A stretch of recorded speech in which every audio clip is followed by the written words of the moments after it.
Hello everyone, my name is Jamie Burridge and I'm the New South Wales State Manager for the ACS. For those who are in the chat room over the last 30 minutes, I'd like to acknowledge the New South Wales Branch Executive Committee Chair, Helen McHugh, who's been helping drive some of the questions and chat in the chat room up until now. Although we are meeting virtually, I'd like to continue to acknowledge the traditional custodians on the lands on which we meet today and pay my respects to their elders, past, present and emerging. In my case, that is the Camaragal people of New South Wales. I was delighted to hear yesterday we hit the 1100 registration mark for this event today. So for those who are attending an ACS event for the first time, welcome and thank you for your interest. And for those who are members and have attended many events of ours in the past, welcome back. We've prepared today's session to showcase some of what the ACS has to offer and how we can help you fast track your career with the right skills and the right connections. Whether you're an existing member or new to the ACS, there should be something here for everyone. Today's session was originally conceived as a face-to-face event at our Sydney or Barangaroo Tech and Innovation Hub, but for obvious reasons, we were unable to do so. But on that note, I just wanted to acknowledge those who are in lockdown at the moment around the country and perhaps finding the current arrangements a bit of a challenge. Feel for everyone going through those challenges at the moment, and hopefully we'll be all out of lockdown very soon as a nation, and we look forward to running an in-person sequel to this event in the new year. In this case, it does mean that we've been able to change the event so that it is a virtual open day, and it's now accessible to tech stakeholders around the country, and I welcome those from various states and territories around the country. Unfortunately, we can still give you a sneak peek at where this event was supposed to be. So without further ado, I'd like to take you on a quick virtual tour of the ACS Barangaroo Tech and Innovation Hub. Things are moving so quickly. Understanding the pace of technology and the way it's changing is absolutely essential. My name is Tony Harb. I'm Managing Director of a company called InConsult. We specialise in risk management. My name is Jessica Yang. I'm the owner of Move Mummy Activewear Health and Fitness. My name is Peter Esho, and I'm the co-founder of a real estate sales engagement platform called Cribs. Innovation is really important to us. We're always looking at different ways to innovate through use of technology. Everything we do now is involved in consumer tech. We're on our mobiles 24 hours a day, walking through the streets, getting our emails, engaging with our friends. ACS makes it very, very easy to tap into their community here in Sydney. The hub is absolutely fantastic. The partnership with ACS has been great for us. We've been able to use all the online resources to help upskill our consultants. We've attended a number of events, which has helped us in our networking. We've been able to meet a lot of other women in tech and hear their stories and their experiences and their businesses. We've been able to come in all to one central hub here in Sydney, do a workshop or a brainstorm, and be able to look at this beautiful view. I would recommend the ACS. I think it's a wonderful asset, a wonderful organisation that really puts its members first. I'd highly recommend ACS for especially startups as well, such as myself. We've benefited a lot from this. The community is growing, it's fantastic. I'd recommend anybody who hasn't already to jump online and join.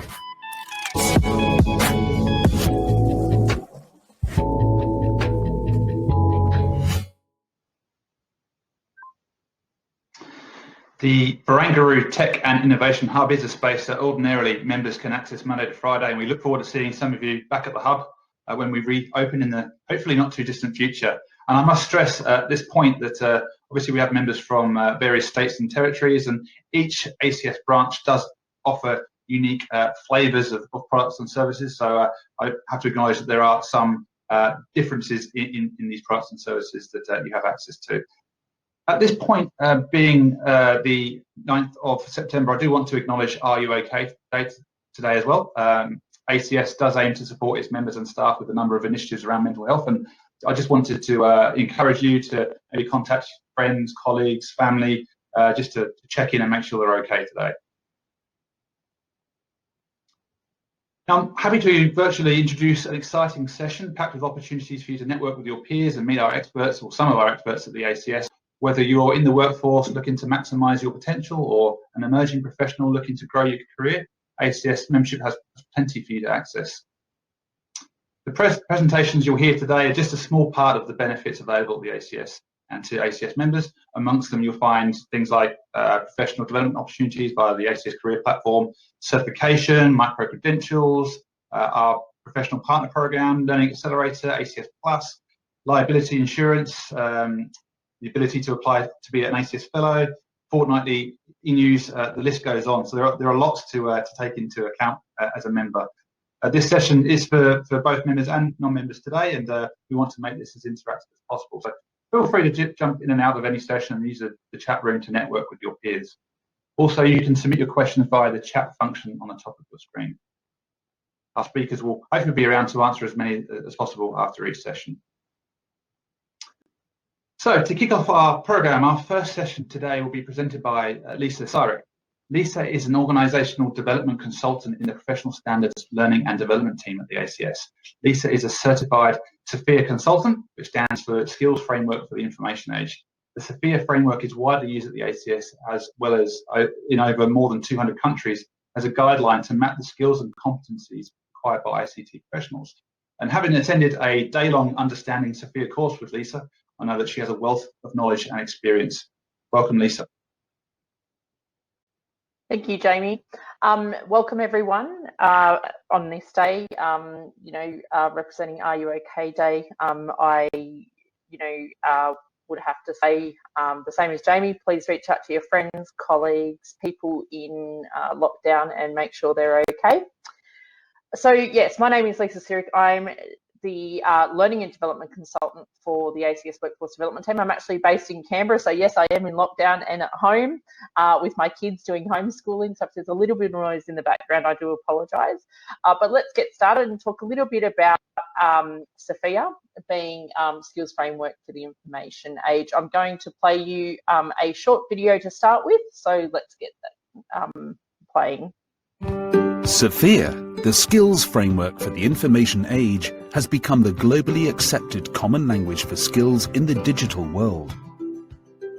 It provides descriptions of skills and responsibilities for professionals in and around information and communications technology. SOPHIA provides a definitive set of digital, cyber, and technology skills, each described at one or more of 7 levels of responsibility. To aid navigation, SOPHIA structures the skills into 6 categories, each with a number of subcategories. It also describes 7 generic levels of responsibility in terms of autonomy, influence, complexity, knowledge, and business skills. SOPHIA is used in nearly 200 countries and is growing fast. SOPHIA enables individuals to easily assess current skills and levels, identify skill goals and plan professional development, match skills to roles and jobs. Organizations and governments use SOPHIA to define role profiles and job descriptions, in procurement, in talent and skills management, to quickly identify skills they have and skills they need, and in education and training, to ensure the most appropriate courses and certifications are selected. In recruitment, SOPHIA is used to create SOPHIA-based job descriptions, identify, shortlist, interview and select resources based on intelligent skills matching. Professional bodies and membership organizations use SOPHIA to map membership levels, certifications, development and mentoring programs. Conference and event organizers identify target audiences by mapping to SOPHIA, so individuals can select the event and sessions which best match their needs. Service providers use SOPHIA to describe their services and capabilities and create SOPHIA-based rate cards. SOPHIA is the common language for skills in the digital world. Do you know what skills you have and the skills you need?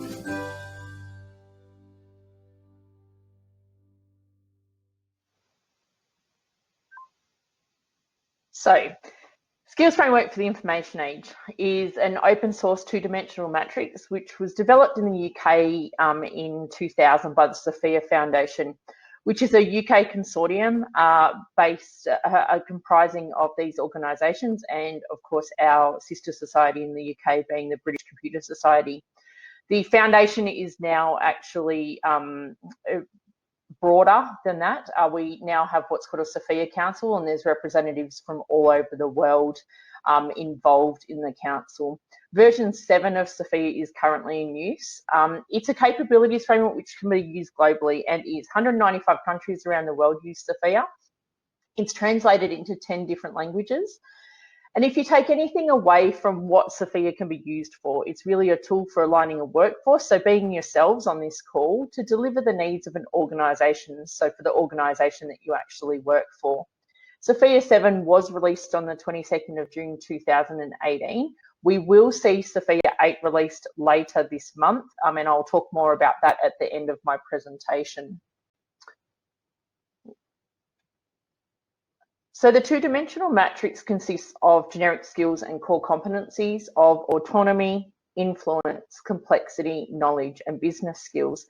Now, these sit at 7 levels of responsibility. So level 1, follow, level 2, assist, level 3, apply, level 4, enable, level 5 is ensure and advise, level 6 is initiate and influence, and level 7 is set strategy, inspire, and mobilize. So this is just an example, and I'm sorry it will be blurry, but this chart is available on the Sophia Foundation website, or we're happy to provide a copy of it. But as you can see on this chart, it shows the 7 levels of responsibility. So level 1 all the way through to level 7, and then underneath those, the core competencies required at each of those levels. So we ask when people are looking at Sophia that they determine their level of responsibility, which provides a guiding, a navigational tip of where you should be selecting your Sophia skills. The other side of the framework is the 102 skills, which are grouped into categories and subcategories. Now, these categories and subcategories are simply used for navigation through the framework, but the categories are strategy and architecture, change and transformation, development and implementation, delivery and operation, skills and quality, and relationships and engagement. So if we have a look at strategy and architecture, there's 27 Sophia skills overall in this category. You'll note that a lot of the skills in this category sit at 5 through to 7. And that really is because of what the category is called, being strategy and architecture. Now, we could read through all of these skills. It takes a little bit of time, but I suppose just to point out a couple of the skills in here. So skills such as enterprise IT governance, down into your specialist advice, IT management, knowledge management, into your solutions architecture, and then down into data management as well, which we see is a big emerging area in the industry. We then move into change and transformation. So 12 Sophia skills overall. And I always say this really fits in with your sort of organisational change managers, your project managers, your business analysts. But skills in this area, again, around that sort of level 5 through to 7, but we do see skills go down to a 4 and all the way even down to a 2 in here. So, you've got your portfolio management, your program management, and your project management.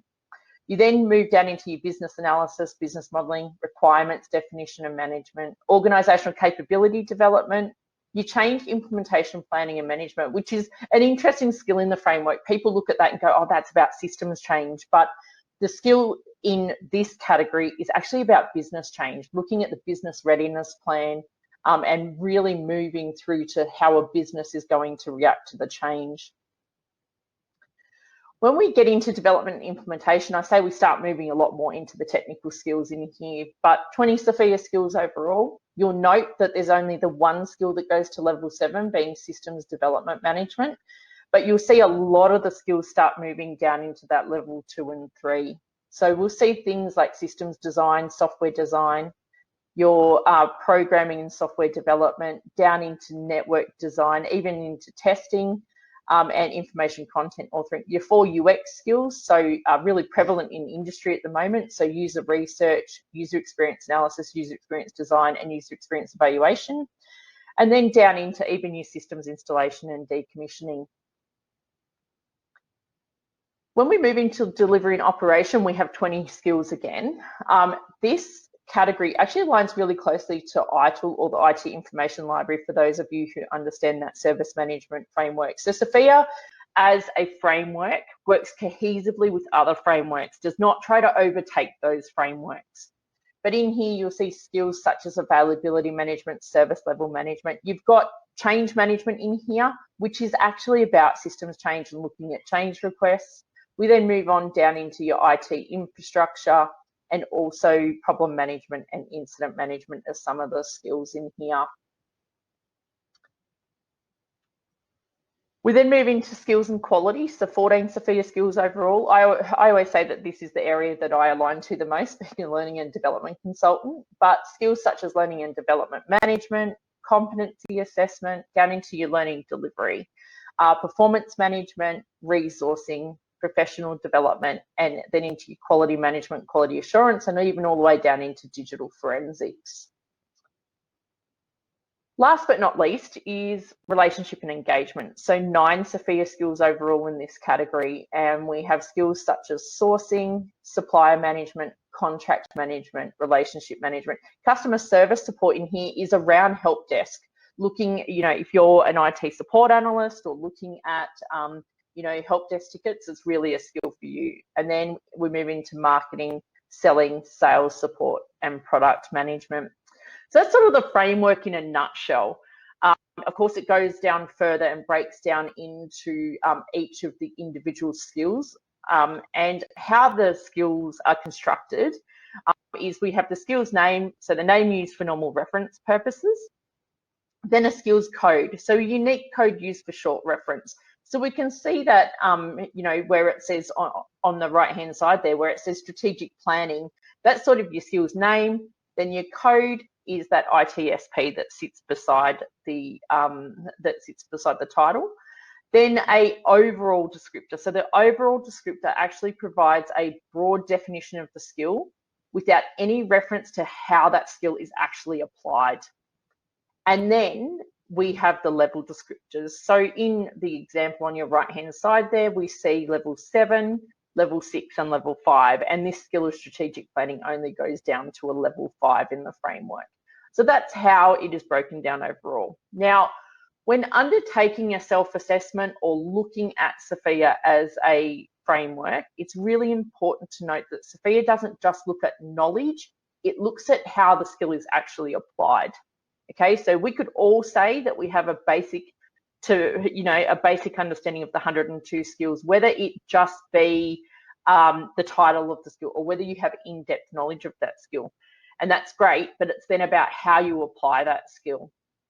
So the other thing to note about Sophia, it is actually technology agnostic and vendor neutral. So when we look at certain skills, and I always provide the example, if we look at the skill of project management, for example, it doesn't call out what methodology you need to use, whether you need to use Agile or Waterfall. If we look at the skill of programming and software development, it doesn't actually call out what language you code in. So whether you code in Java, C++, .NET, PHP.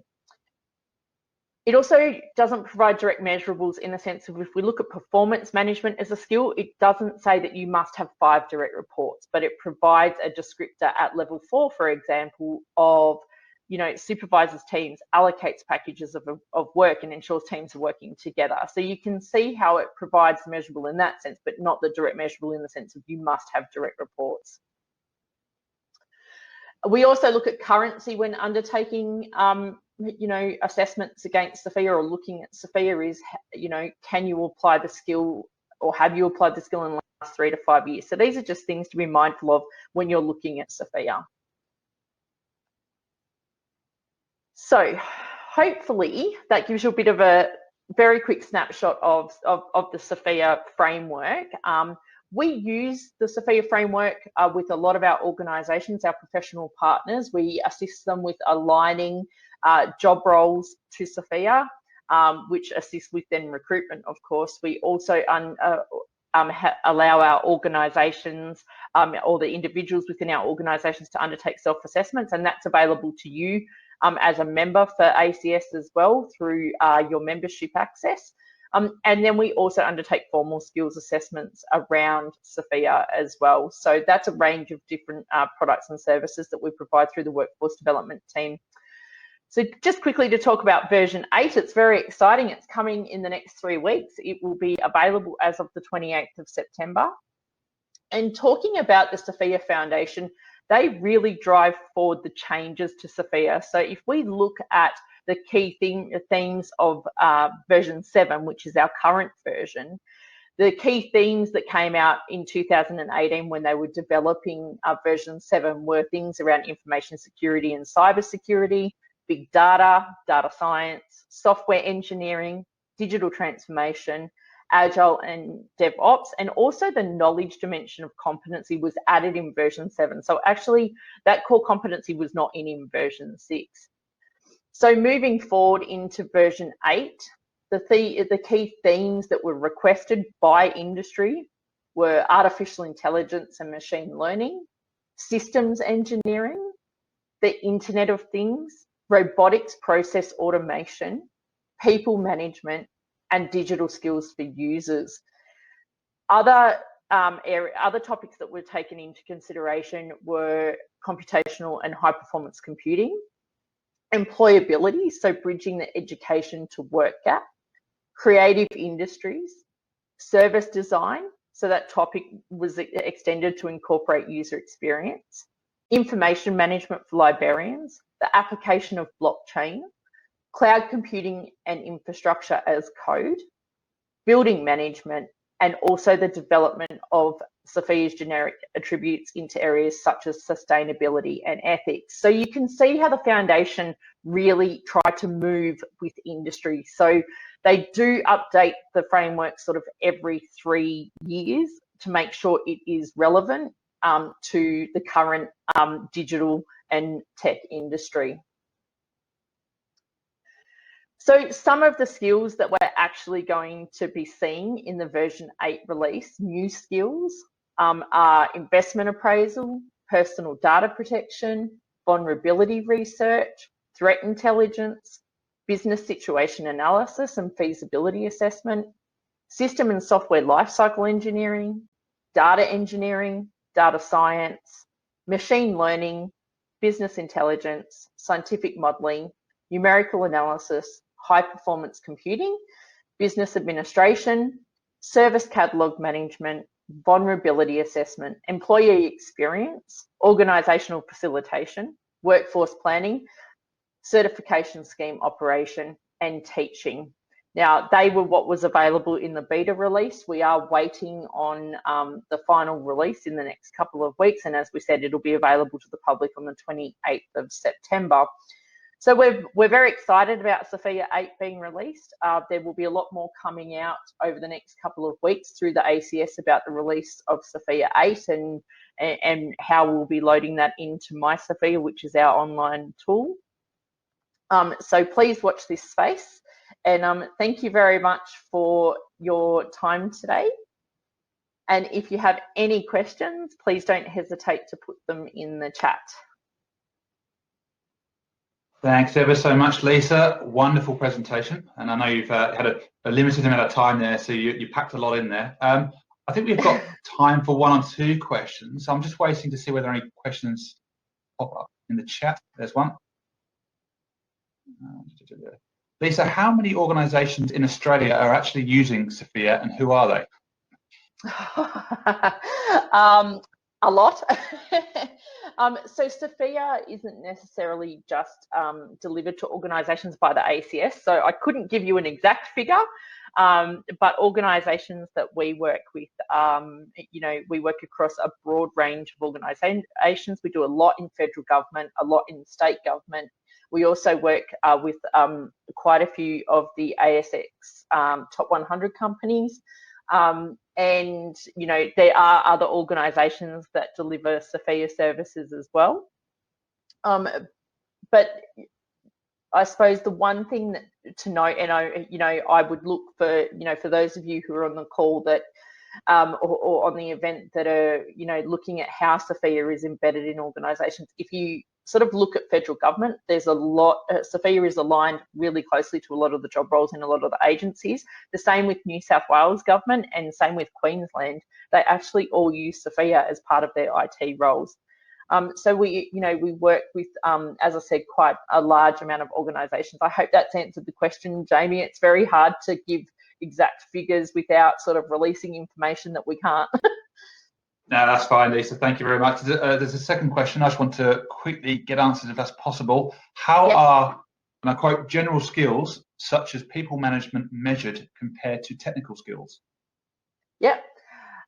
So if we look at, what we would call our general or our soft skills as part of our, as part of our roles, they are really taken into consideration as part of the core competencies. So those 5 core competencies of influence, complexity, knowledge, and business skills. And when you actually look at the descriptors in there, it is actually drawn into those. In version 8 coming out, they've actually taken into consideration those soft skills or the employability skills that are, widely used throughout all industries, and they've actually embedded those into Sophia 8. So that's going to be a real change for us moving forward, that we can actually really show how those soft skills come across into Sophia skills as well. The assessment is very much around aligning to the descriptor against each of the levels, against each of the skills, and that's how we determine how that's actually, that skill is assessed or applied to an individual. Wonderful. Thank you ever so much, Lisa, for your time. There is another question in the chat, but in the interest of time, I just want to move on, but I'd still encourage those in our audience to continue sending their questions across, and hopefully we can get them answered at the end of today's event. I'll hang around at the end for any further questions. Thank you ever so much. And also, if anyone likes any more information about the Sophia framework or how it can help you upskill and make the next move of your career, check our working planning and development resources on our website using the QR code that you can see. Contact Lisa directly. There is a My Sophia tool on the website, on the ACS website. So when you log in, have a little play around, and there's a My Sophia webpage for you to do a bit of a self-assessment there. Right, I'd like to now move on to our second session of today. So that's presented by Matthias Gardner. Matthias is the current director of the ACS Technical Advisory Board and former New South Wales Branch Executive Committee member, in fact, a former vice chair of the New South Wales Branch Executive Committee. One of the key strengths of the ACS is the collective knowledge and skills of our members collectively. We've got many expert advisory boards optimising this expertise, writing papers, sending submissions to government, etc. Fortunate to have and continue to be able to work with Matthias on New South Wales BEC and throughout his role as director for the Technical Advisory Board. And we're lucky to have Matthias's, or to be able to leverage Matthias's experience today on data privacy and how our technical events can help you expand your knowledge. So without further ado, welcome, Matthias. Well, Jamie, thank you very much, and good day to all of you listening and watching. Well, I'm very honored to be part of this presentation now, and especially because private data is something very important, and it's not just the data itself, but everything around it. If you might have noticed in the sphere, we have topics like data engineering, data science, vulnerability assessment, and research, and all of this is part of data privacy principles, even though if people working that area won't admit that. But basically, it's all coming down, if you work with private data, the gold of the 21st century or the oil of the 21st century, you should be aware of things like that. And I will give you a small presentation about the basic principles and the jobs that derive out of it, what you can do with it, and then a few examples of what is going on in ACS. So what can ACS do to help you? What papers do we turn out in our committees so that you're not alone? So there is something out of value coming from the ACS. So basically, the main areas is something like privacy by design, something that is mostly overlooked, but is a very broad field. That means everything that is used to store private data or to work with private data, and you can extend it to any kind of sensitive data, should be designed with that idea of privacy in mind, of security in mind, if you say that. That means you should have something like security mechanisms, simple as a password to access it, which is very common, but also like how to delete data, how to lock data for further use if necessary. All this should be incorporated in the design of a system. That means software engineering plays a crucial role because they have to think about, well, how to do it, how to make my system safe, how to not have buffer overflows, for example, to make insecure systems. The second one is an even larger one. That means you have to accept there are risks involved with private data, with storing data, with having data. If the most current example is the biometric data the US Army did collect in Afghanistan, which is now in the hands of the Taliban. Well, this might be okay or might not be okay. I'm not going down that path now. But basically, it's now in hands of people who are not intended to be the audience for that data. Whatever comes out of it, it might be wrong, it might be not wrong, we will see. But basically, you have to evaluate the risk you create. If you store data, you create a risk for the person that describes the data. Whatever the risk might be, it might be very low if it's just a name, but it might be very high if it's name and, for example, medical data. So if this data will then be in the public because something went wrong in your systems, the person itself is really, really vulnerable. It has a big problem now because, for example, no health insurance company will further insure him or her because they know the history and things like that. So you have to evaluate the risks and try to find methods to mitigate the risk. This goes into the area of risk assessment, which is not so much an IT business, but basically then comes down to how to make it more secure, which is more technical, like how to set up a correct password system, which means secure passwords, which is not meaning 20 signs with a lot of exclamation marks in it, because nobody can remember that. But it can also be systems like how to store the data in a way that only those people who need to know that can access it. How to make that happen? How to work with information coming from the outside? Is that feasible to have? Is that feasible to do? All those are principles that should be worked on in the IT environment in general, and it overlaps to everything else as well. And of course, and that's something that is currently a very hot topic, especially in COVID times in the health area, how and what data can be shared to whom? This is a very crucial part of it. All the health departments now have very, very thorough information about COVID and the situation and people and stuff like that. But can they share it, or should they share it with everyone else?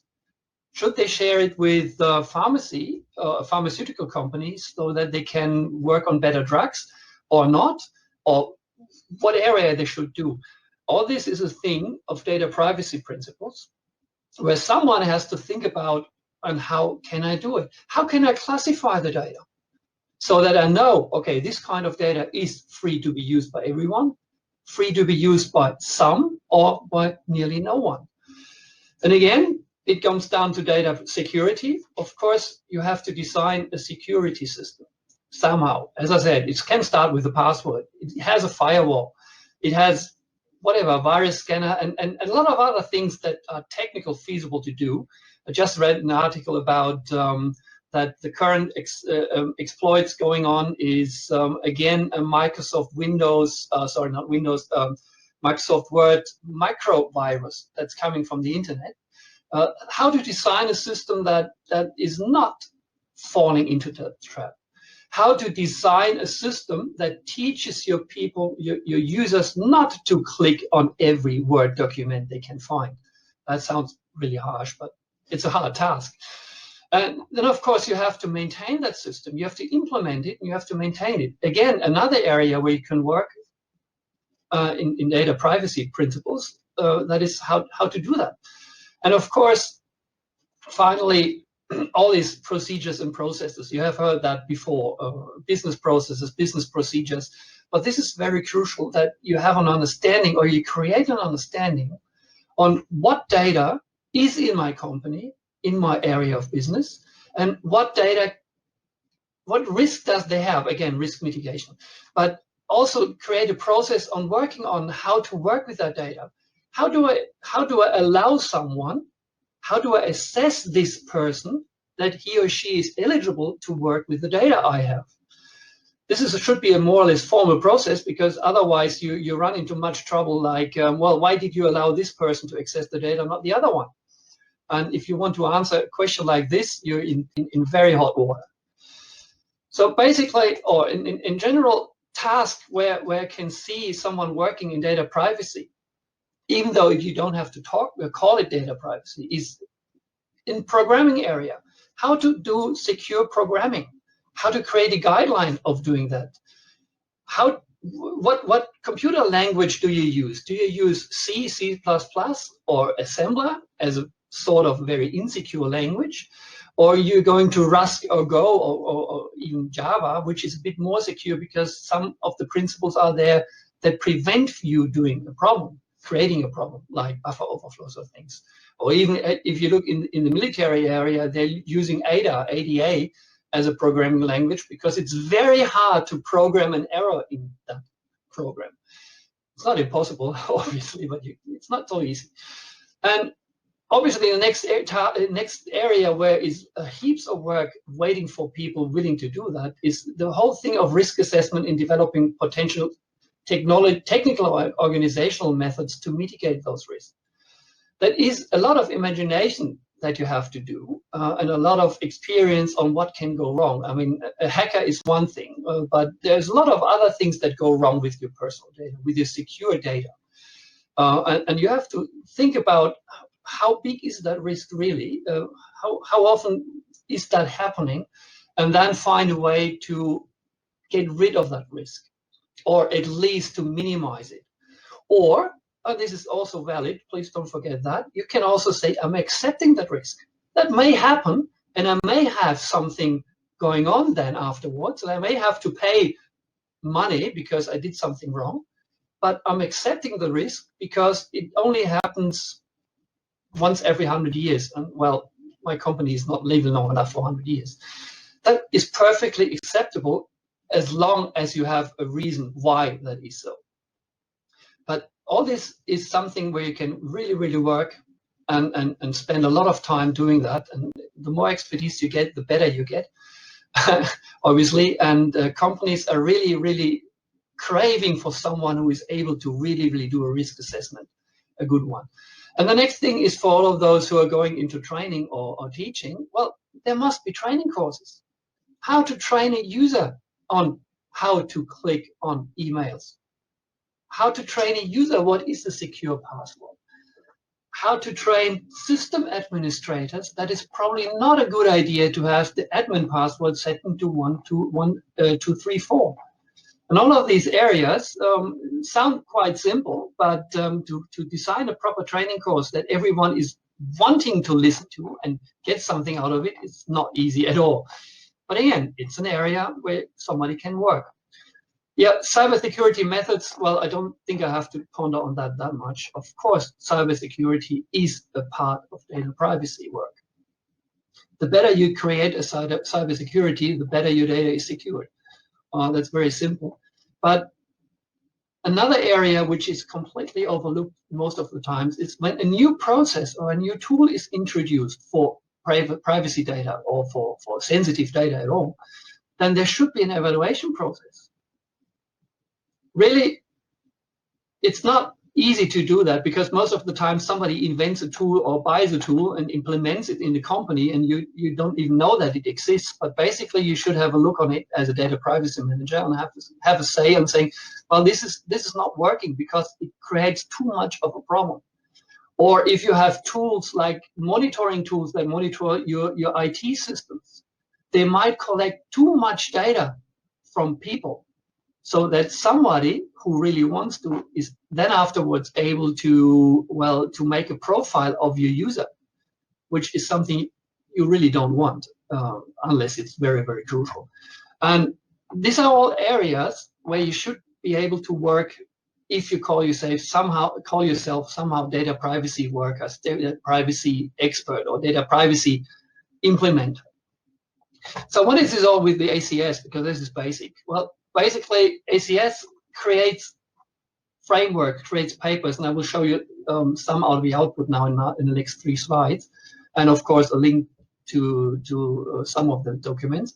But basically, one of the things somebody should not forget is there is a data life cycle. So obviously you create data, which means you collect them from somewhere.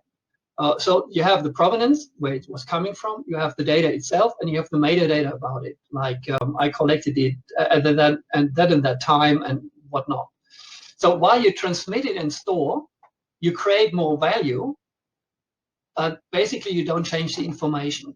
But if you start the analyzing process, you create additional insight, which adds to the value. If you can reduce the data, it's even more valuable. And this is something you have to keep in mind when you're using data, because the more valuable your data is, the more profiting is the attack on it. Because low value data, nobody's interested in that. There's no money in it. But high valuable data, if you can get hold of it, that's worth a lot of money. But what most people forget is, after the reuse comes archive, and after the archives comes deletion. And this is a very overlooked area, I find, because nobody really thinks about how to archive data in a secure and safe manner. Nobody even bothers on how to delete data in a real secure manner. And having worked in that industry for quite a while, I know that deletion of digital data is very, very complex. It's not easy as just click on delete, obviously. And you have to know the technology on where it is stored, like an SSD might have data still stored, even though if you delete everything and overwrite it with a 0. And also shredding and a standard hard drive might work, but if somebody is really keen on, you have to have very fine particles before somebody cannot really read data off your hard drive. And we did that test back in Germany quite a while ago. So this is some output that comes out of one of the documents ACS has created, where you can say, okay, we should not forget the data lifecycle steps and areas. All right, so next one is really something very important, which is very helpful if you're working in the data industry somehow. Obviously, there is something like a personal information factor that can be calculated. I don't have the figure right now because that would be too much.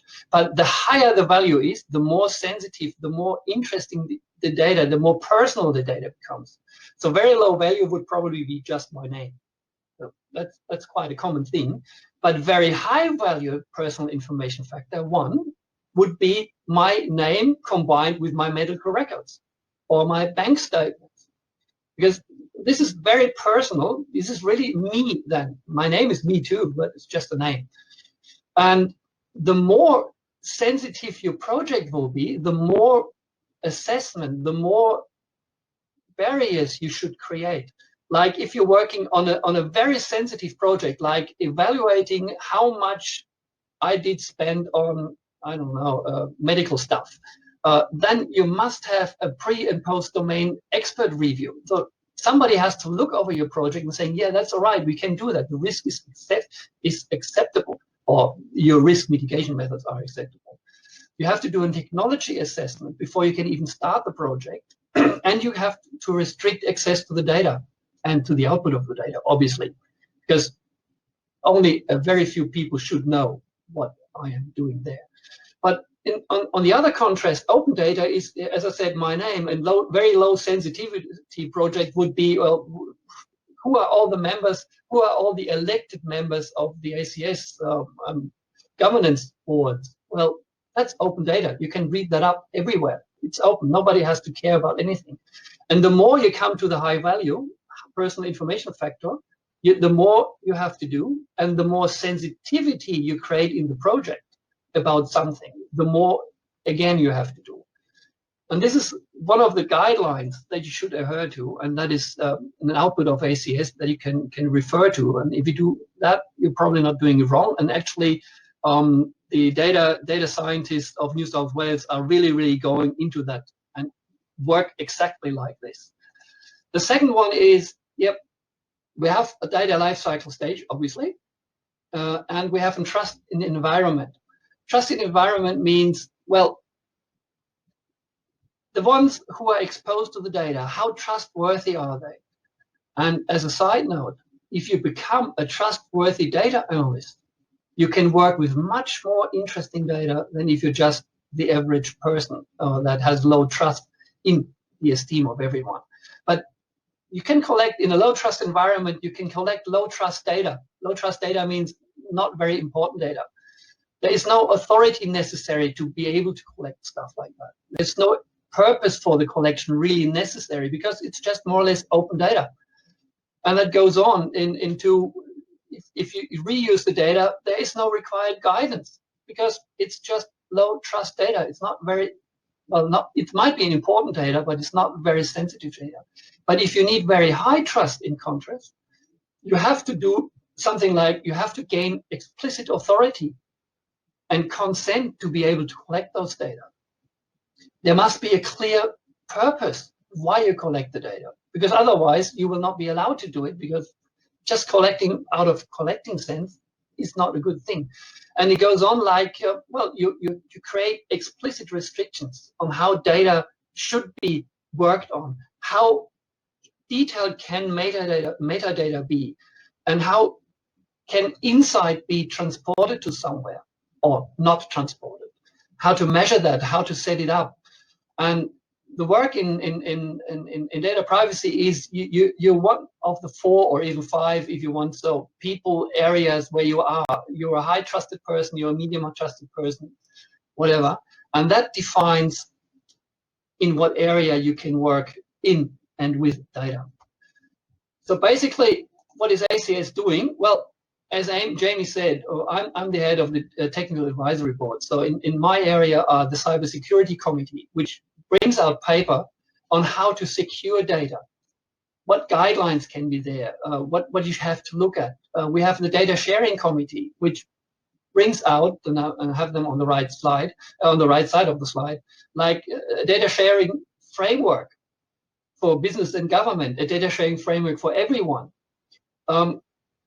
These are papers that really describe what you should do and what you should not do and how to do things, so that you're not alone if you're being tasked with doing some data privacy work. You always have something where you can rely on. And again, we have the data sharing task force, which is very active at the moment, creating a lot of guidelines and testing those guidelines, which is very important because we can write a lot of things, but if they are not feasible in the practice, you have a problem. But we test them as well. We do workshops where we sit together and say, okay, we have this project now and this guideline. Does that work for us? And of course, we participate as ACS in Standards Australia and IFIP, which is the International Standardization Board or International IP Professional Board. That means we can influence standards, data standards, security standards in the way that makes it safer, that makes it good, that makes it feasible for everyone. And last but not least, of course, the professional accreditation of ACS gives you some standing. If you're an accredited cybersecurity professional, it has a bit more value than you're just doing cybersecurity, which doesn't mean you're better if you are a professional, but at least somebody had looked over your accreditation and said, yeah, it's all right, we acknowledge that. And there are other accreditations as well, but this is not my area.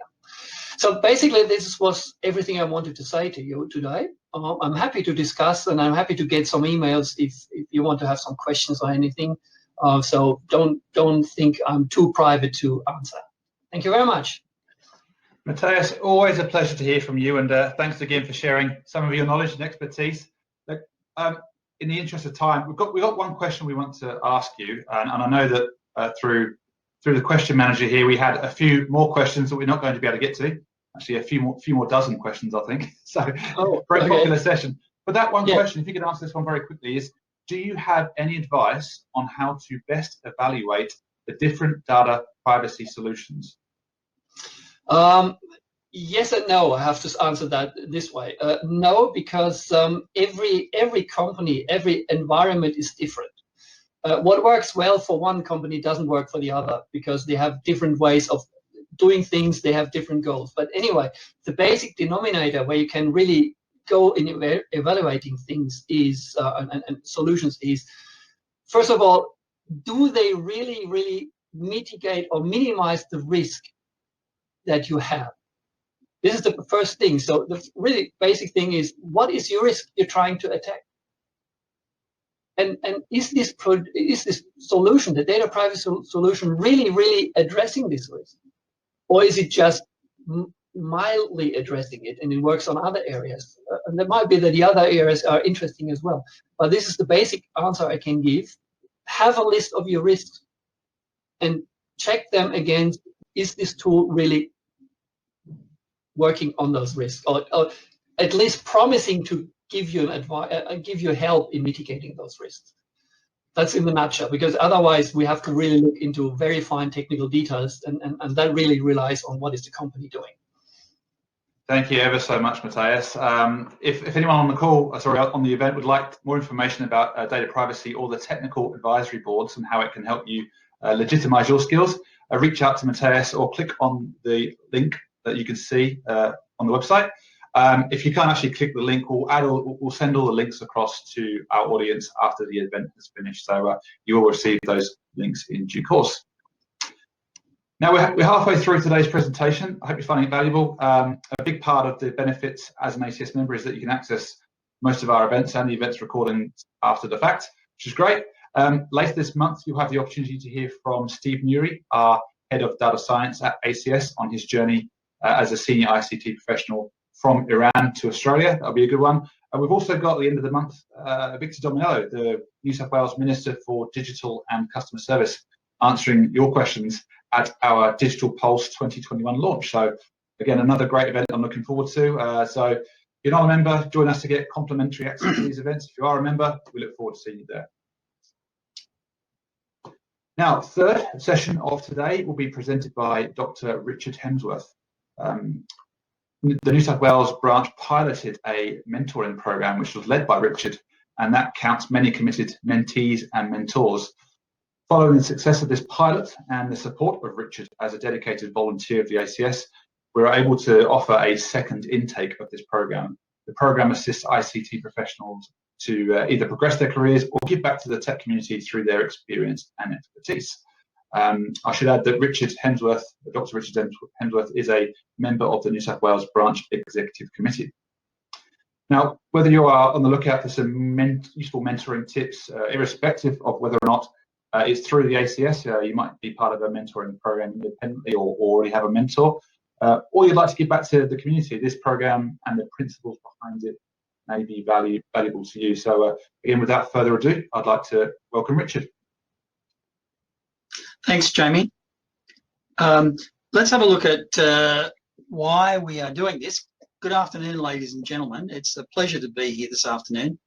The mentoring program has had, in fact, a long history with the ACS, and there are various chapters of the ACS in other states that run similar programs. So please have a look around for those programs.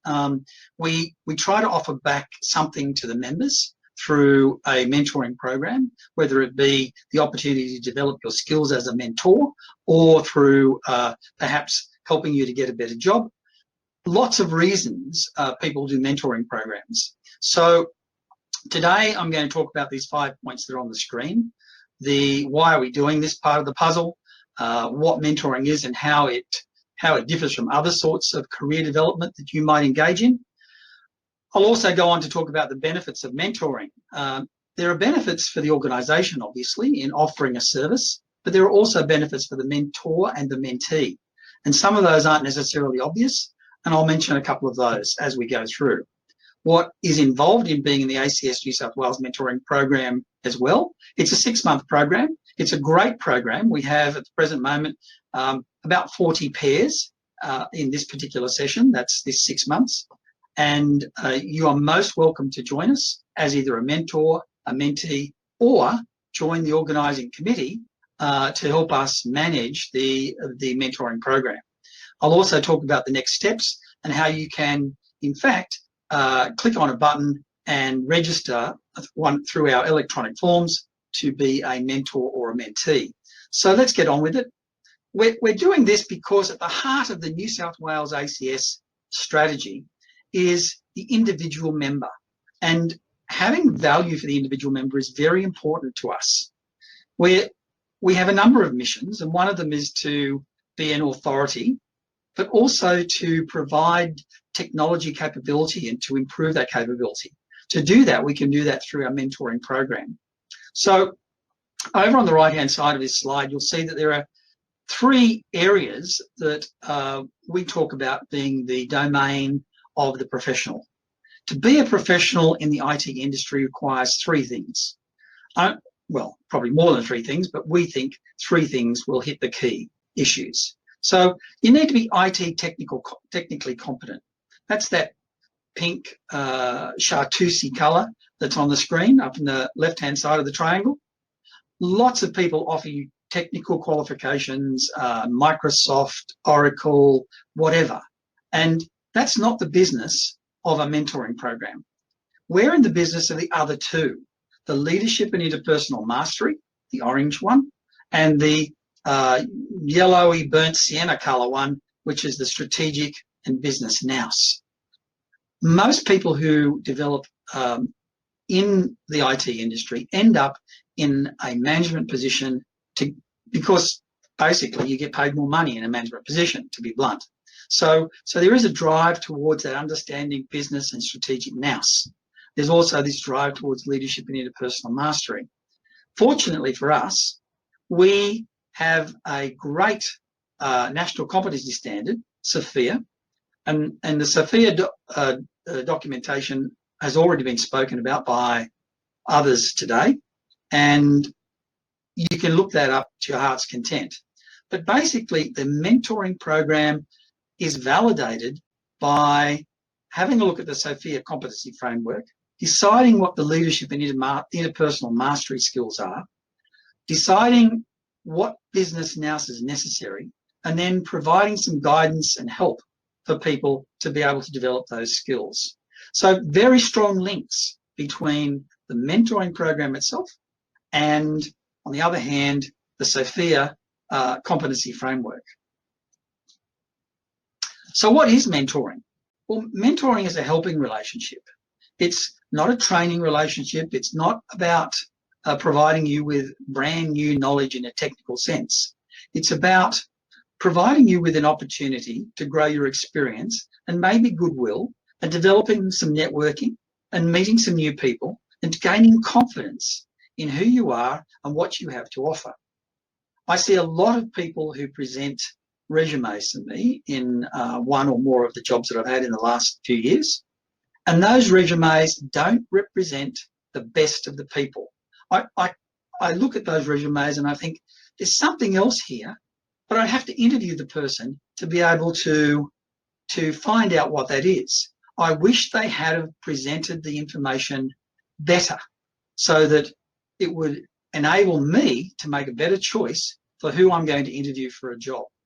And a mentor can help you do that. A mentor has already been through all of these processes. Now, there's a guy called David Clatterback. David is the world's foremost authority on mentoring. We, as part of the mentoring program, give you his book. So we provide that to you free of charge as part of the program. And David also contributed to some of the notes that make up our briefings. So it is, in fact, dare I say it, a world-class mentoring program, and we would love to see you come on board. What mentoring is not is a replacement for line management. So if you want guidance on how to get a better job within your organisation, you're going to be far better off to have that conversation with your manager. Mind you, some people have difficulty having those conversations with the manager.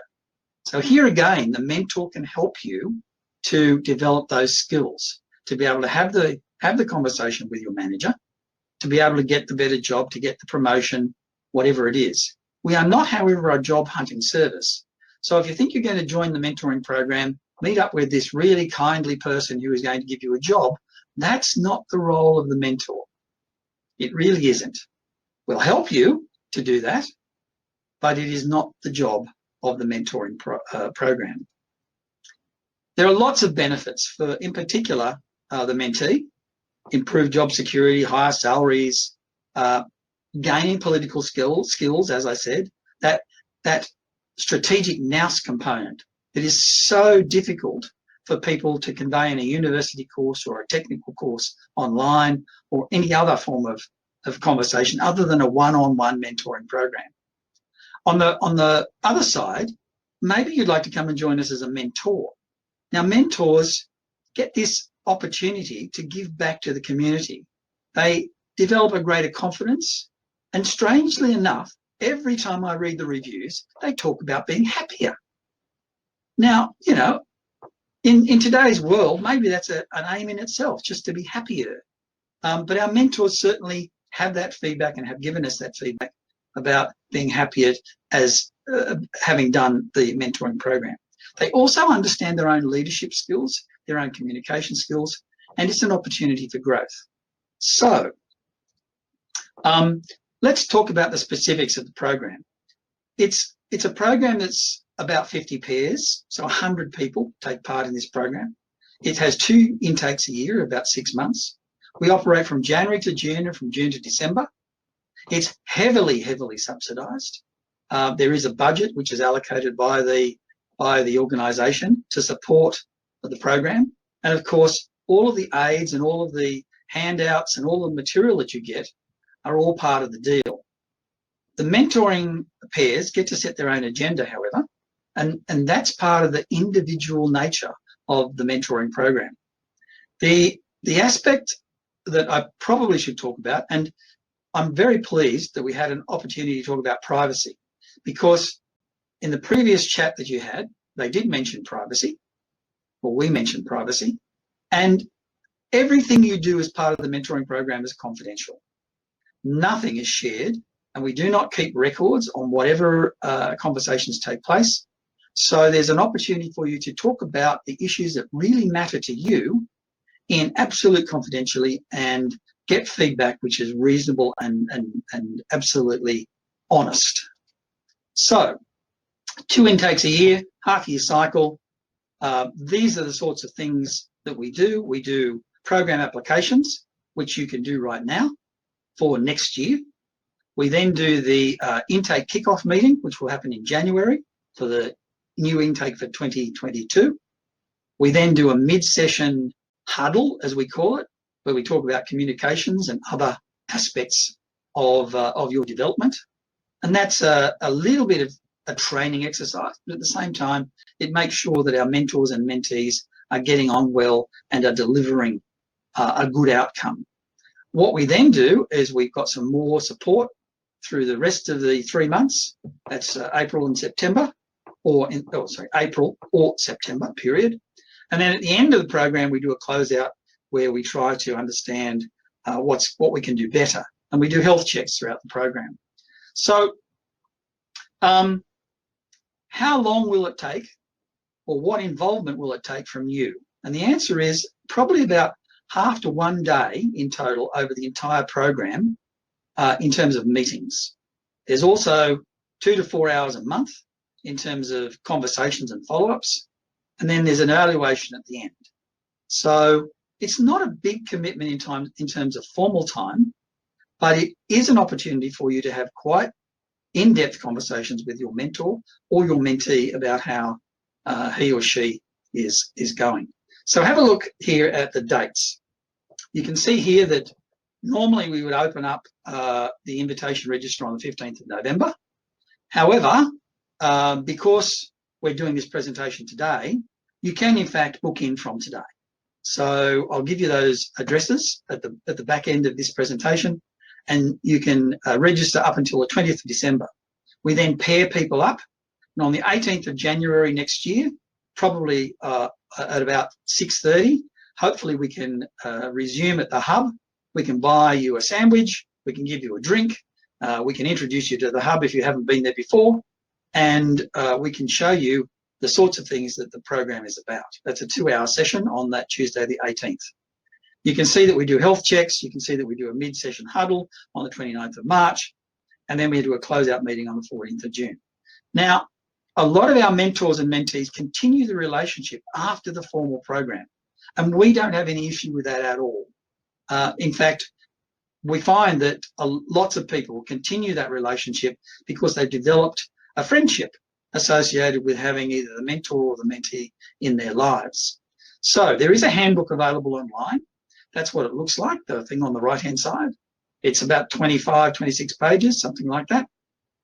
You can read that at your heart's desire. If you want it, you can find it at the address that's there on the left. You can also write to us if you get any of the dates or any of the material or handouts, or you like any of it, or want to ask a question at mentoring.newsouthwales@acs.org.au. So, in terms of response, in terms of success, it's not a one-way street. Both parties need to be responsible for the success. Mentoring relationship is not a friendship or a family relationship. It's about making sure that you get the most out of your professional development in the two areas that I talked about earlier. If you don't get selected in 50 pairs, that's okay. You can arrange mentoring by yourself. You can actually, lots of organisations arrange mentoring programs within the organisations. Some of those aren't, unfortunately, very effective because they have a hierarchy associated with them, and there can be consequences if you are too honest, let me say. So, but there are opportunities, and there's always the second session in the year. We are going to try and expand. If we have enough mentors and enough mentees, then we expand the program to cope with the numbers that we have. If you are interested, please, for the mentoring applications, you can see there at the bottom of the screen, it's a forms address. And for the mentor or mentee applications, they have slightly different addresses. So please feel free to sign up at your leisure up until the 20th of December this year. So thank you very much for your time. I hope that you've seen something in our mentoring program that you like and will come and join us. Thank you. Thank you very much, Richard. Once again, appreciate your time and insights today. We do have a question that's come through. How do you encourage innovative ideas through mentoring? Does it require specific leadership skills, or can we learn and improve ourselves over time? Okay, so there's a couple of parts to that. I think that a lot of people will develop skills over time in terms of the innovation. I think that your organisation will also have mechanisms. So if you work for Honeywell, they have a mechanism to develop innovation. So they've got an almost mechanistic approach to how you do innovations. I worked for AT&T at one stage, which became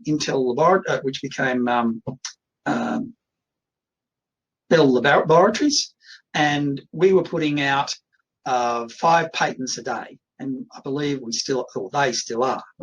And that is a very systematic approach to innovation. So yes, you can learn it. I think that mentors can help you with that. And certainly if that was what you put on your form that says, I am interested in developing skills in innovation, then we would try and team you up with perhaps someone from the Honeywell Laboratories or from IT&T or from Lucient Technologies, or people like that who are in the business of innovating on a daily basis. I hope that answers the question.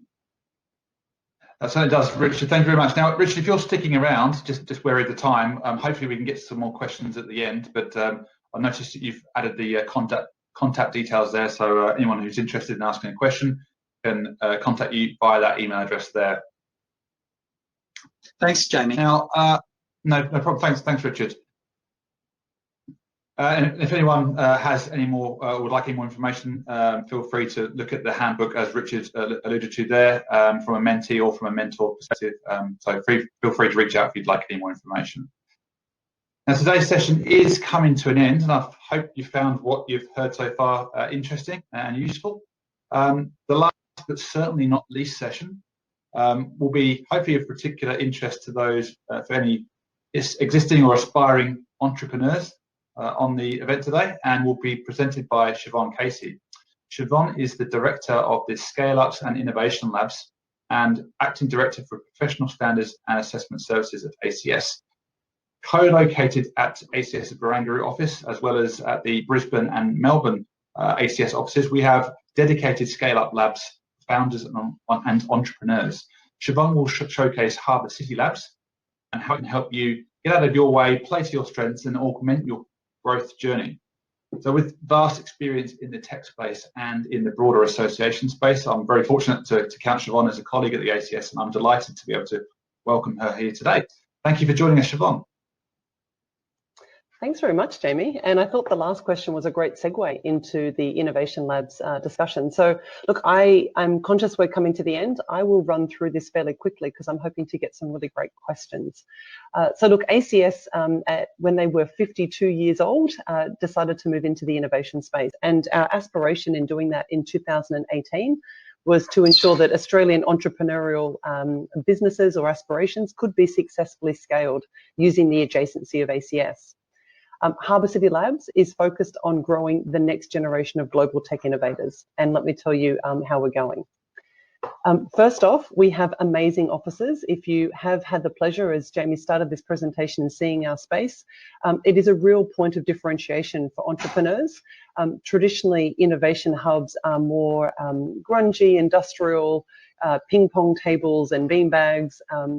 And often what entrepreneurs find is that businesses they're looking to secure as their first customer don't take them seriously, or corporates think in part they're doing them a favour by using their cutting edge new tech products.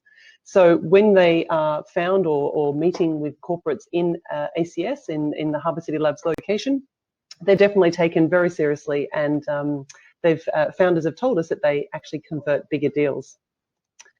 But we are picky. Within Sydney and Melbourne, we have very strong spaces in the Sydney Startup Hub and respective, stone and chalk locations where we have a lot of support for startups. We work with people looking to grow or scale their business. So our criteria is having 10 or fewer staff, have global ambitions, obviously a registered Australian business and no more than 4 years old, already with a paying customer. So that means you need to have an MVP, a product ready to go. And we like to work with entrepreneurs that have a B2B product, not a service. And the reason for that is because of the opportunity or capacity for that to scale.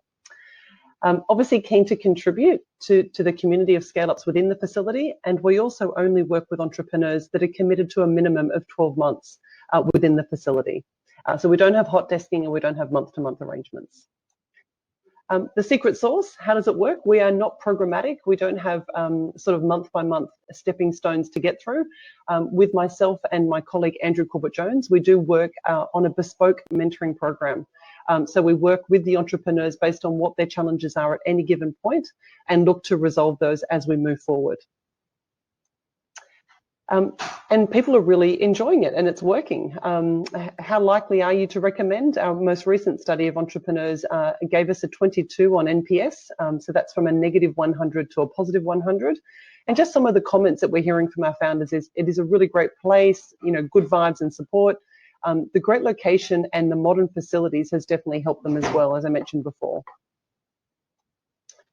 Some of the highlights. Look, one of the things that we talk about within the labs is, and our innovation space more broadly, is execution is everything. And of course, loads of people have great ideas, but very few people are capable of getting that idea off the ground and executing it to great performance. So we've had some really great outcomes to date.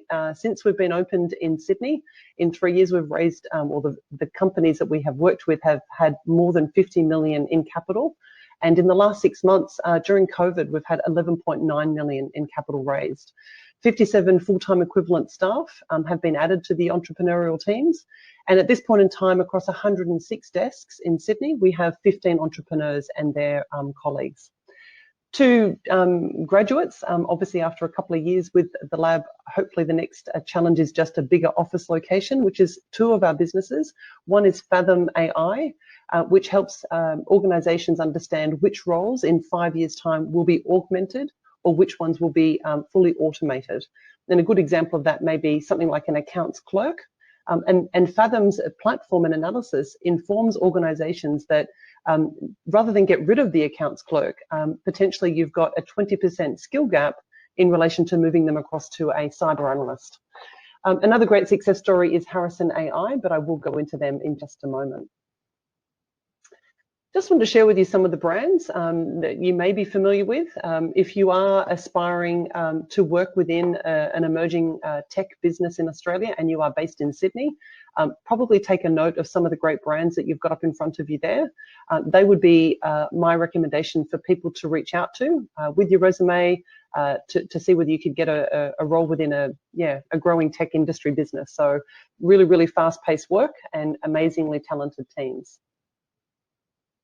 I mentioned before about one of our success stories, Harrison AI.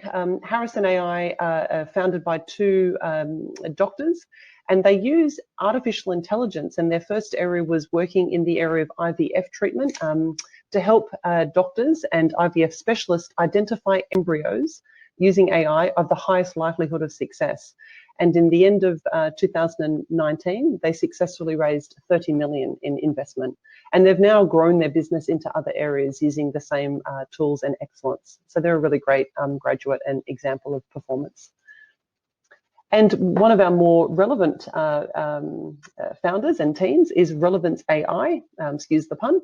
But they've got a really great solution when it comes to AI. They basically are able to ingest all forms of data. So unstructured data, images, PowerPoint presentations, and of course the traditional content consumption of words off the internet, and analyze all of that data to provide businesses with real-time insights. So they're really, really expanding at a rapid rate, and a really clever young team that front up that business. So that's what I wanted to walk through today, Jamie. So I'm happy to answer any questions. Thanks ever so much, Siobhan. There was one question that came through earlier on. You mentioned the bespoke mentoring. Can you just explain a little bit more about what that focuses on?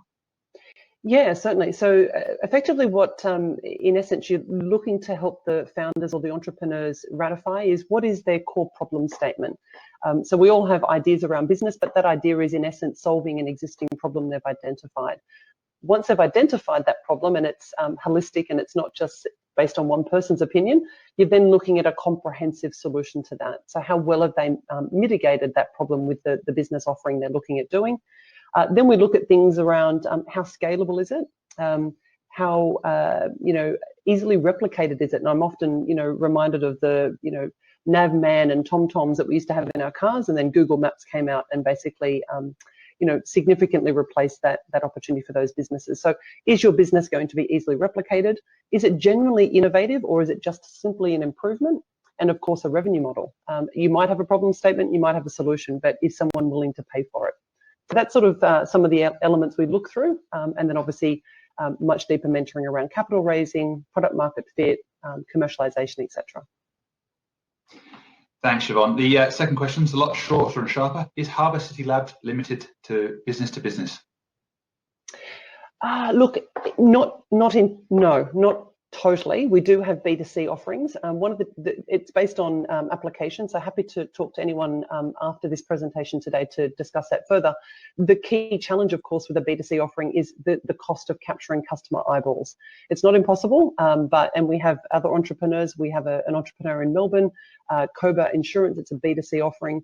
They just successfully raised $1 million through crowdfunding in 5 days. So definitely there are some compelling opportunities out there, but in essence, we tend to focus more on B2Bs. Thanks, Siobhan. Next question is, what vision does HCL hold in the time span of 5 to 10 years? Well, we haven't actually mapped that out more formally, in strategic terms. But look, in essence, we're looking to identify a great Aussie tech talent and really help them grow their businesses domestically and hopefully have those businesses grow internationally. We're looking to grow in teams and also in revenue for those teams, quarterly revenue increases and capital investment. We could be arguably some of the leading tech providers in the world, and we've already got great examples of businesses in recent time, and we'd like to contribute to that. And as a not-for-profit, we do that through ACS, and we leverage the adjacency of ACS. So all the great platforms, the Reimagination Annual Conference, fireside chats, events such as this with New South Wales branch, our communication channels, introduction to corporates. There's a whole range of ways that we can help ensure tech businesses are thriving. So I see a strong role for us in that space. And yeah, hopefully there's some budding entrepreneurs on the call. Thanks ever so much, Siobhan. One last question, I think. How can startups based in other states or territories join you? Yeah, great question. So we currently have on-territory options in Brisbane at River City Labs, Sydney, of course, at Harbour, and in Melbourne at Bay City Labs. You're getting the water theme there. What we are trialling, and we have obviously pivoted to successfully during COVID, is obviously remote services. So look, I'd just offer people to send me an email. If you are interested to talk more, we do work with some entrepreneurs remotely, which consists of a fortnightly, shall we say, bootcamp call, and we work through what those, I suppose, demands and aspirations are for the business, and then collectively work together to resolve them. So that is an offering that we can help with. Wonderful. Thanks ever so much, Siobhan, and thanks again for your time and insight today. It's been wonderful to have you here today. That was the last presentation. The initiatives presented from all of our speakers were just a few of many benefits available at the ACS. Now, we do have time for the questions that we may have not been able to get to throughout the day, and I'm hoping we've still got, so we've got Siobhan, Richard, Matthias and Lisa. Hopefully they're on the call, but if they're not on the call, I'll do my best to answer where I can, and if not, we'll certainly get back to those questions after the event is finished. So just checking to see questions coming through now. First one, question, how long does membership with the ACS last? Long. What should we do to get a long-term membership in ACS? So membership is 12 months and 12 months only at this stage. We will be including the Join Now link at this presentation. So if it hasn't popped up already, because I haven't been able to see all the pop-ups, that will pop up at some point throughout, or there'll be a link that will be sending all of the attendees after the event has finished. Next question, how can ACS help me find a job? Well, we offer numerous benefits and resources that may help our members find a job. So we've got things like there is a careers platform where we have plenty of particularly graduate internship jobs available on there, lots of soft skill resources based on our Learning Accelerator. There are plenty of events that will help along the way as well. So there is an event coming up within a few weeks, which is a personal branding event, actually being run by another one of our New South Wales branch executive committee members. So plenty there to help our members find jobs. Obviously, there's only a certain amount we can do, but certainly there is lots that we can do to help with that. Next question, how can ACS help with improving digital literacy for all Australians? Well, that's an easy question there. We've got Siobhan, who's a director of the ACS, on the call. I can see Siobhan now. I'm going to ask you to help me with this one because I don't want to say the wrong thing. I know that you're involved with discussions at that senior level, not to mention your long-term experience with the ACS. Thanks, Jamie. Look, it's a tough challenge, and it's one that collectively we have a role to play in, but it's broader than just ACS. So I know that ACS has a number of pillars going on. We work within the schools environment with the ACS Foundation, where we're trying to obviously identify and promote STEM and tech career pathways. In digital literacy within work environments, we have obviously the workforce development initiatives, and that is a great way of improving the tech talent within businesses. And obviously through white papers and our research and development through our professional division as well, we do a lot of publications and events around digital literacy. Our cornerstone being the Digital Pulse report, which we produce every year.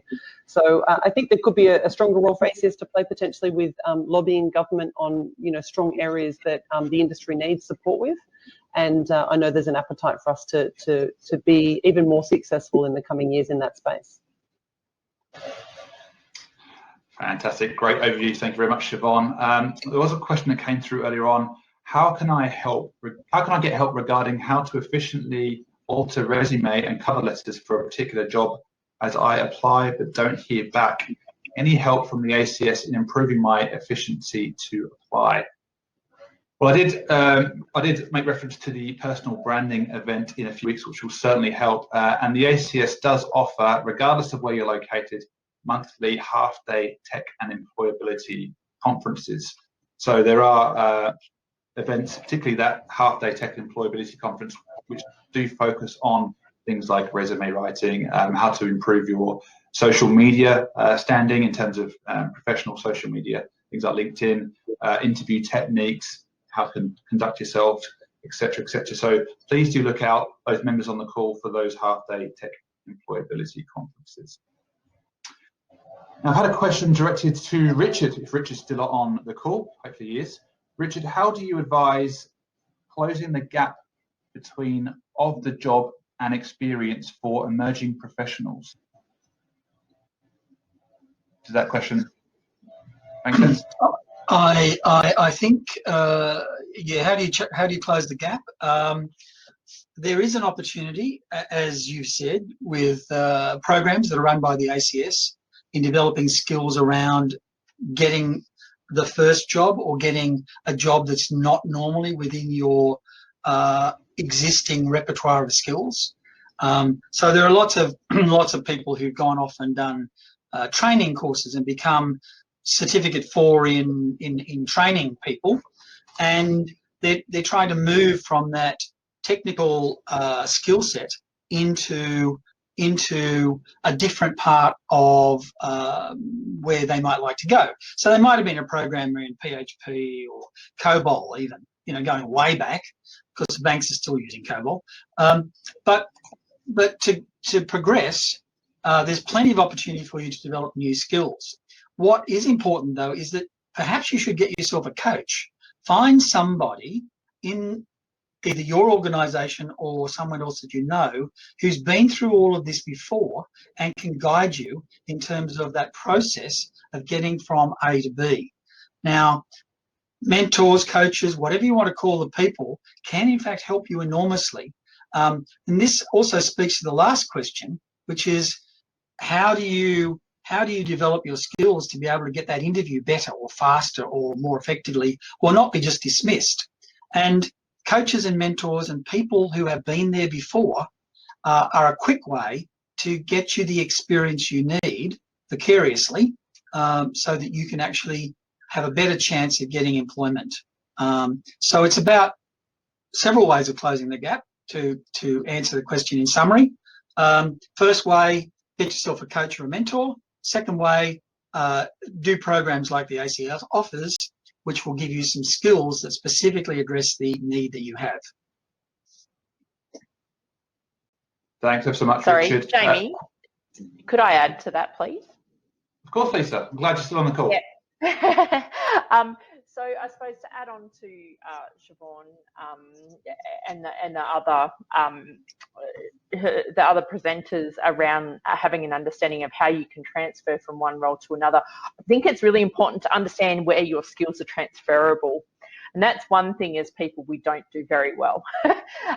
So, you know, having an understanding of what your skill set currently is and how the skills that you have may transfer into the other role that you're going to, and identifying and understanding what your skills gaps are will assist you with understanding what training and development you need to undertake to bring yourself up to the capability level required for the new role that you're looking at going to. And My Sophia provides a perfect opportunity for you to do that. But it's really about, as an individual, understanding where you need to develop your skills, and you know, talking to what Richard's saying is then identifying what learning assets, whether it be nationally recognised training and certificates, or whether it be courses through our learning accelerator, or even our mentor programs and stuff like that. That's how it all comes about. But as an individual, you really need to understand where your skill sets are transferable and what skill sets you need capability uplifting. Thanks, Lisa. The next question actually was for you, Lisa. The question was, how can the Sophia framework help me with my professional development? And I know that's kind of a broad question, and you've partially answered that, but do you have any more comments to add to help answer that question more fully? Yeah, so again, I suppose it's a lot of what I just said is understanding the framework and undertaking your self-assessment against the framework to understand where your skill sets currently lie, where you would like them to go. In My Sophia, which is our online tool available to all members, is actually currently 33 industry-based job roles that you can look at and have an understanding of what skills are required for those job roles. Quick little hint, those roles will be expanding in the next couple of weeks. But, to give you an example of sort of what industry is now seeing in job roles and having an understanding against the skills required for those roles using Sophia. So my number one tip for pretty much everybody on this call would be, if you are a member, jump on and undertake your self-assessment. You need to go under the membership area and search for My Sophia self-assessment, which is in that area there. Click on it, go in, and it actually takes you through. Don't hit skip. It'll take you through the steps of how to undertake your self-assessment. And then at the end, it'll show you what skills gaps you have against certain job roles and stuff as well. So if you want to understand that, that's probably the first place to go. Wonderful. Thanks ever so much, Lisa. Next question for Matthias.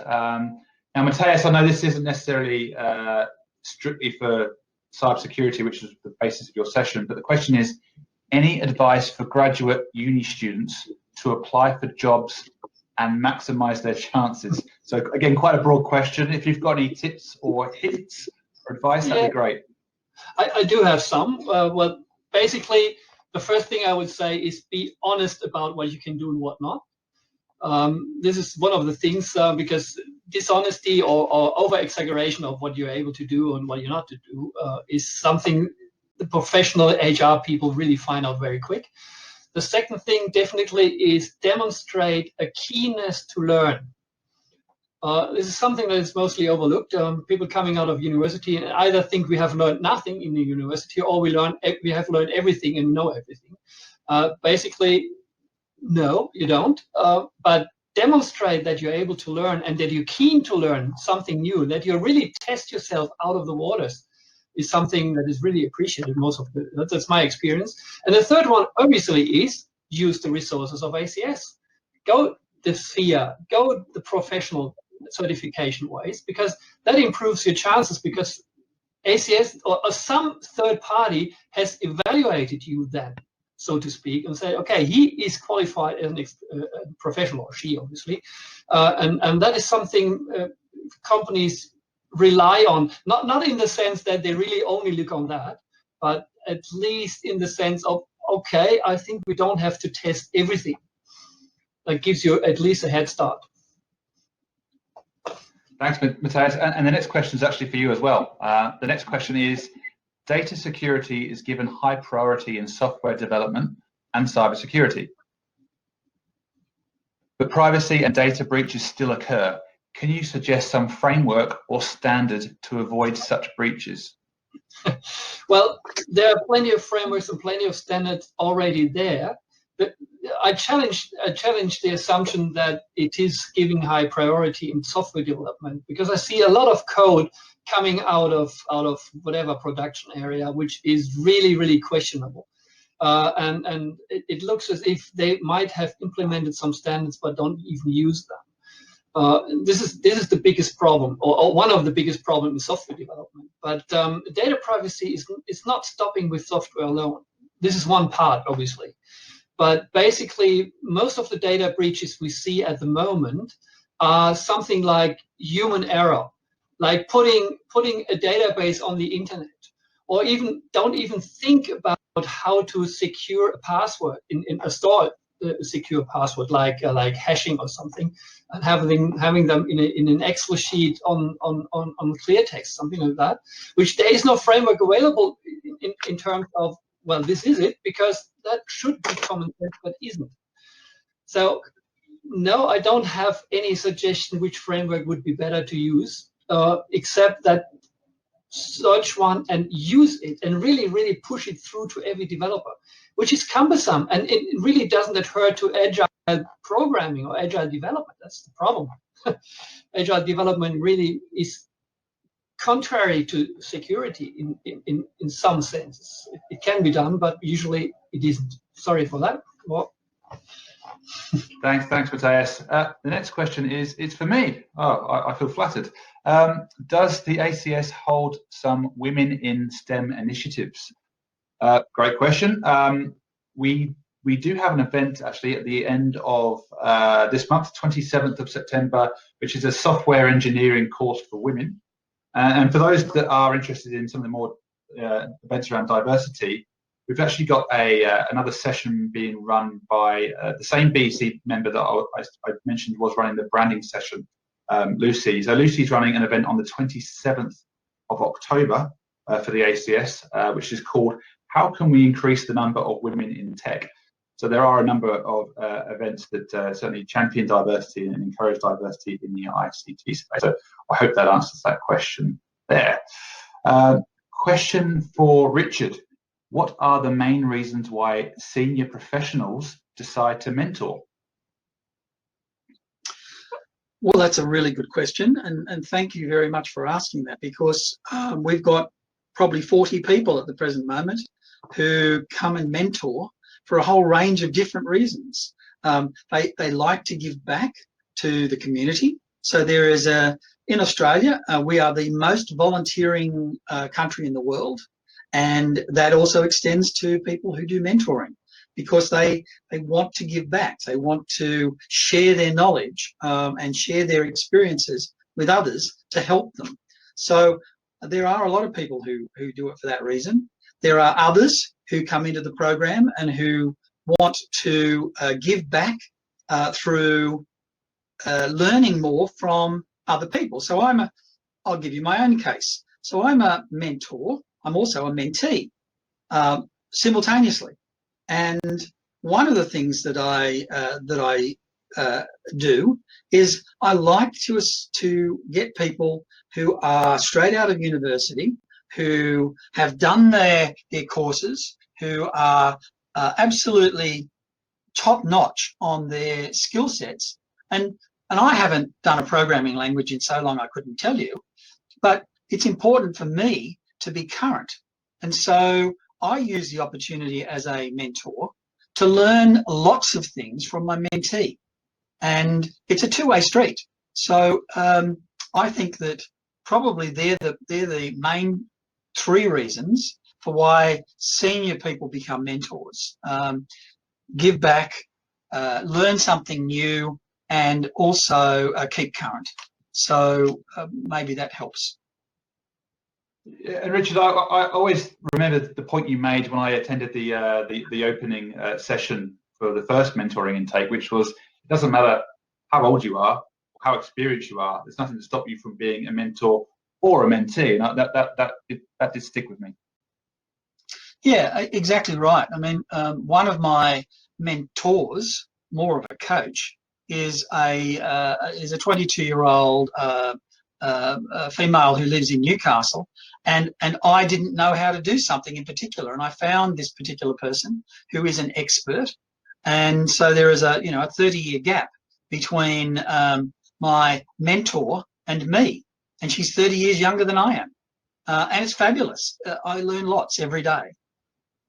So in theory, it could be a 100-year-old mentee or a 20-year-old mentor. It really doesn't always. It's not always the be all and end all. I think you're right. I don't think there is an age relationship between mentor and mentee. I think it's a skill set driven exercise.